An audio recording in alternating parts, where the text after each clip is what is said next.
The white fibrous clots found in both the living and dead recipients of the mRNA vaccines are being ignored by the mainstream narrative. But the scientific research tells us what they are and what's causing them. Greg Harrison and Thomas Haviland joined me for a full breakdown, which you can see on my Substack. Clotting is a natural way for the body to heal wounds, and the fibrin produced to form blood clots is smooth and soluble. But the fibrin mutated by the spike protein is a jagged, misfolded, insoluble amyloid, shown here in a paper published last year. These jagged mutations are called misfolded amyloids. They are found within prionic infections.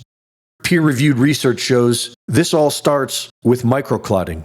Microscopic studies using thioflavin TUV shows this quite clearly.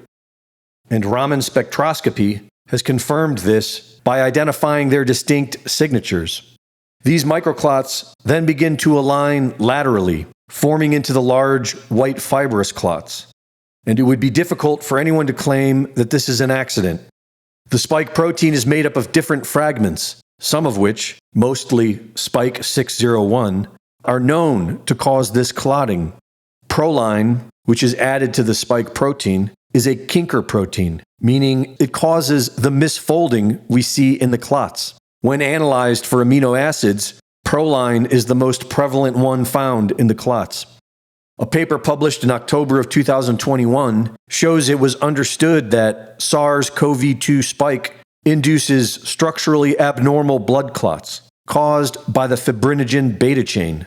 And high-performance liquid chromatography analysis shows that plasma exposed to the spike protein is extremely out of balance, with the fibrinogen beta chain being the most dominant. Another contributing factor is phosphorus. Inductively coupled plasma mass spectrometry has shown that these clots have 4 times the normal amount of phosphorus. Once the mRNA shot gets into the bloodstream, the heads of the lipid nanoparticles break down and release phosphorus, which begins the microclotting. Similar white clots were found in 1988 that were found to be caused by heparin, which is made up of mostly sulfur. This problem was solved by reducing the sulfur content in the heparin, and the science suggests that phosphorus could do a more effective job of creating these white fibrous clots than sulfur. A 2017 paper showed how altering levels of phosphorus in the body causes cancer. Thomas Haviland, who has been focused on sharing this critical information, is being ignored by big names in the new alternative media, such as Glenn Beck and Megyn Kelly. Last year, he gave Tucker Carlson and his producer information and samples, but they won't speak to him. Just a few months ago, Clayton Morris was on Tucker Carlson's podcast and briefly mentioned them. The white fibrous clots that we're seeing, of course, all across the United States now, the massive white fibrous clots that we're seeing from people living and dead, that undertakers are seeing in the United States at record levels. They've never seen it before. Where are these?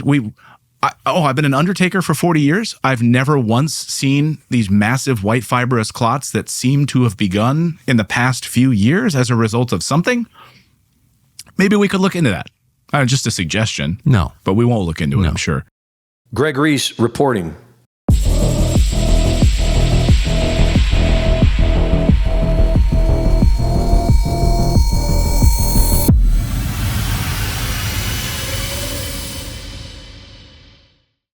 The Reese Report is now fully funded by my Substack subscribers.